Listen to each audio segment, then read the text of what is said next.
abusuya yincha na yensan so mu akwa baso nkoso emfa wo emra eye channel so ha eda so aye be media je abusuya be so wa se enani de connect channel so ani do no bu kwan so ye be so wa so be subscribe e de my YouTube channel na abusuya bo notification bell no so for more podcast update abusuya ene eyade attorney general ababonten wo din komo no challenge semu a omo to me am make $300 million recovery. Yes, $300 million recovery. Enya sem kutuna busia. We dey ma mekasa wan pese e kone kwete nsem no mu akasa enchire mu na se bia. Ani no bu kwan so yabomode na ya kire ya je ha. Eda so aye be media je chabusia be se wa se enani dey connect channel so a. Bomode and subscribe my YouTube channel no notification bell no so. For more podcast update abusia be media GHF asa konya we so. Awoshi obi official pa. Yenko ni ntin nsema Attorney General edi atudwa efa $300 million recovery when necessary. As I mentioned earlier, the major announcement that I have this morning is in relation to an investigation conducted by the Economic and Organized Crime, which led to a very big recovery of proceeds of crime. As you are all aware, the Economic and Organized Crime Office is one of the key law enforcement agencies that works directly under the office of the Attorney General. Since assuming office as the Attorney General, I have worked closely with the Executive Director of the office, that is EOCO, Mr. Raymond Archer, and the management and staff of the EOCO to ensure that the fight against economic and organized criminal enterprises is sustained. The investigation I'm about to announce and the results of that investigation demonstrate the commitment of the Economic and Organized Crime Office to the fight against organized criminal enterprises. The investigation, which by the way is still ongoing, was complex and at the same time groundbreaking. In or around 2019, a criminal network comprising mostly of Chinese and Malaysians targeted both Ghanaian and British citizens using e-commerce websites and online fraudulent investment schemes. The gang established a Ghanaian company in 2019 to front their criminal enterprise.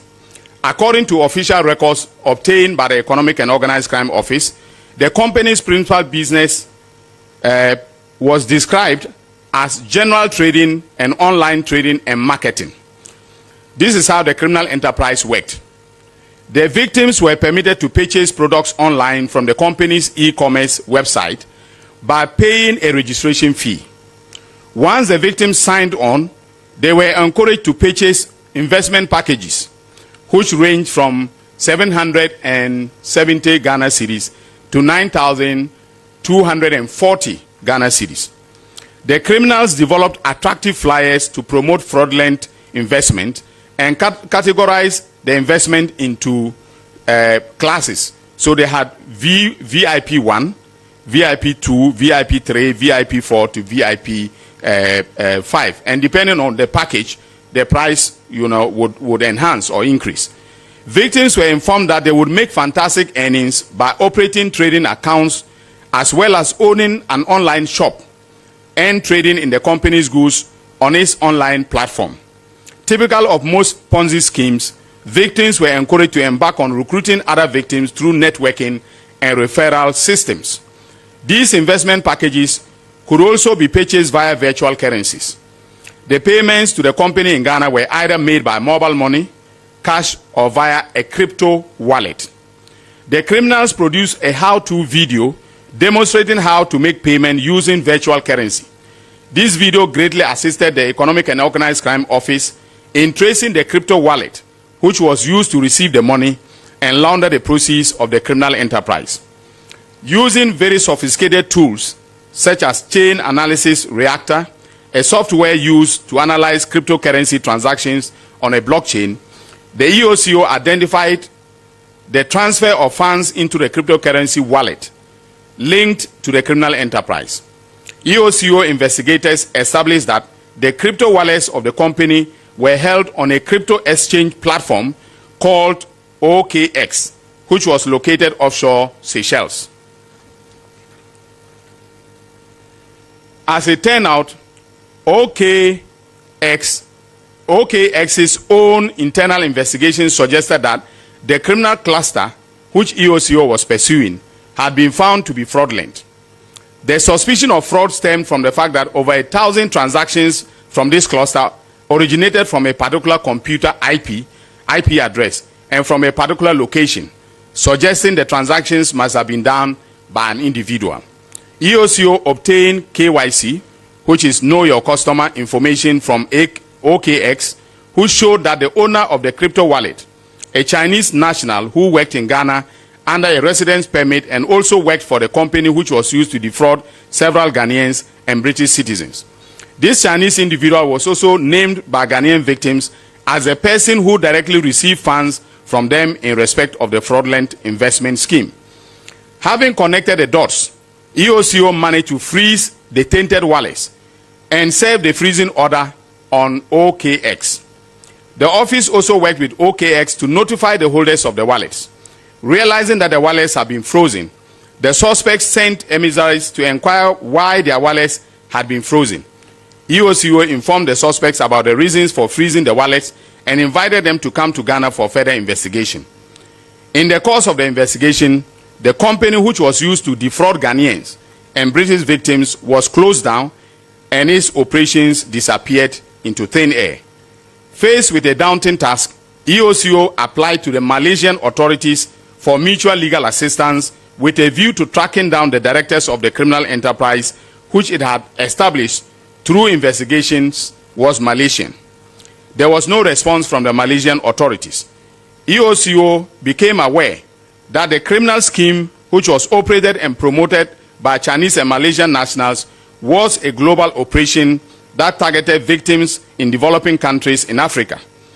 Therefore, and faced with the lack of cooperation from the Asian authorities, EOCO turned to the National Crime Agency of the United Kingdom for assistance and also enlisted the services of Comply Crypto Depository, a crypto asset management and realization company based in the UK, to facilitate the transfer of the tainted virtual assets from all the 4 seized crypto wallets that received the virtual currency transfers from the criminal cluster to a virtual asset custodian company called Zodiac Custody. Zodiac thus worked with EOCO to hold the virtual currencies under the control of the applicant, that is EOCO, until the assets were realized in fiat value and transferred into a bank account in the name of the applicant. EOCO then turned to Ghana's judiciary and obtained a High Court order on May 27, 2025 to the effect that OKX should transfer all crypto assets in its custody to Zodiac, and for Zodiac also to realize same into currency, fiat currency, and pay its dollar equivalent into the EOCO exhibit account. Additionally, the High Court ordered that upon the receipt of the funds, EOCO should cater to the victims of the crime. Through this approach, EOCO successfully used our local laws to freeze and recover virtual assets hidden in foreign jurisdictions. As a result, on November 19, 2025, Zodiac Custody successfully converted the said crypto assets of the criminal enterprise and paid same to EOCO's exhibit account in the amount of 15,191,730 United States of American dollars and 13 cents. As demonstrated above, the criminal enterprise targeted our citizens, defrauded them, and laundered the criminal proceeds into cryptocurrency such as Bitcoin, USDT, and Ethereum in an attempt to further hide the proceeds from the reach of Ghana's law enforcement. With this recovery, millions of funds which were looted out of the country have been successfully returned to our motherland. In the coming days, EOCO will enter into a second phase of this case, which will involve screening both Ghanaians and British victims for restitution. As His Excellency the President John Dramani Mahama stated during a recent press conference, Ghana will no longer be a safe place for any form of criminal activity which seeks to target our economy, our financial system, and our citizens. This case should therefore serve as a clear warning that EOCO has developed the capability to investigate and recover virtual assets such as cryptocurrency, and that no foreign Uguswa o shejumedie no and the subscribe, like it to Jumedie no share the mouth for friends when sanka be kindly click on the notification bell no so send be the news be to platform no so am once wo no the EOCO and the eba POG media yema yanko of family no success in modern law enforcement through the use of the non-conviction based asset recovery approach to recover such substantial sums of money. The use of local laws to target, freeze, realize and repatriate proceeds of tainted virtual assets in foreign jurisdictions. On November 5th, 2025, both the National Crime Agency of the UK and the National Economic Crime Center of the United Kingdom wrote to congratulate EOCO for this incredible achievement. Consequently, I would like to take the opportunity to thank the hardworking and dedicated staff of the Economic and Organized Crime Office, especially the Executive Director, Mr. Ramonacha, and his two deputies, who endured tireless days and nights in ensuring that these foreign criminals who targeted our economy and our citizens were denied the proceeds of their criminal enterprise. I would also like, on behalf of the Economic and Organized Crime Office, and also on my own behalf, to thank our partners, especially the National Crime Agency of the United Kingdom, whose relentless support and guidance has been instrumental in the success of this case. I would like also to thank our third-party non-state actors such as Zodiac, Custody UK, Chain Analysis UK, OK Exchange UK, and the European banks, whose understanding and compliance have paved the way for a breakthrough in innovative cryptocurrency investigations for a safer and credible virtual asset space that protects the vulnerable and ensures accountability. Most importantly, the Economic and Organized Crime Office and my office would like to extend our utmost gratitude to Ghana's judiciary for their pioneering role in studying and guiding us through the complex case, which is going to set a new benchmark for international law enforcement, especially on the continent of Africa, in respect of how to apply local laws to target virtual assets in foreign jurisdictions. In particular, the EOCO would like to thank her leadership, Justice Gwendolyn Millicent Owusu of the High Court Economic and Financial Crime Division, for her leadership, guidance through the process. Without her understanding of the complexities of this case, that this achievement would nearly have been impossible. As you may have realized, we have omitted the names of the criminal entities, names of individuals, as well as the names of the victims. This is because this case remains active and is open. Ladies and gentlemen of the media, my fellow countrymen and women, the Economic and Organized Crime Office as a law enforcement agency has seen rapid transformation in the execution of its statutory mandate. This has been evident in the work that the office has done in this year alone. You recall that two high-profile cases, or investigations involving the National Signal Bureau and the Buffer Stock Company have been completed and are, before the courts for trial. And trials have started, in both cases. Other dockets have been completed and are awaiting review by my office prior to charges being filed.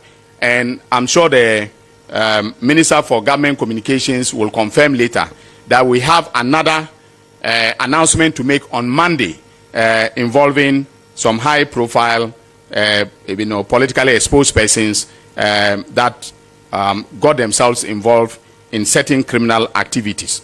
Now, in terms of recoveries, the Economic and Organized Crime has exceeded the 2025 target, which was set at 200 million. Recoveries currently stand at 337.4 million. This figure means that it has exceeded its 2025 recovery by over 133.4 million. This is the highest recovery in the history of the agency. The recovery represents completed cases of both direct and indirect recoveries. Direct recoveries are recoveries that are deposited directly into the exhibit account of the office. This currently stands at about 194 million. Indirect recoveries, on the other hand, are recoveries that are paid directly to either GRA or the consolidated fund. This amount stands at 142.6 million. The success story of the Economic and Organized Crime Office shows that institutions matter, but institutional leadership is crucial to the success of the institutions we create as a country.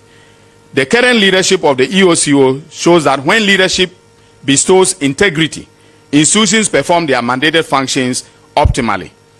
At the national level, we are witnesses to the leadership being provided by His Excellency John Dramani Mahama. Without his committed support, very groundbreaking investigations conducted. Thank you very much. If you have any questions, I will now take them. Aha any edi dwumadie no besi e de ama subscribe like to dwumadie no share na ma afoforo enso ensa nka be kindly click on the notification bell no so send be the news be to platform no so am onso wahunu de EOCO ene de ba POG media ye de dwumadie no ebesi ana ye de afoforo no abrama kram.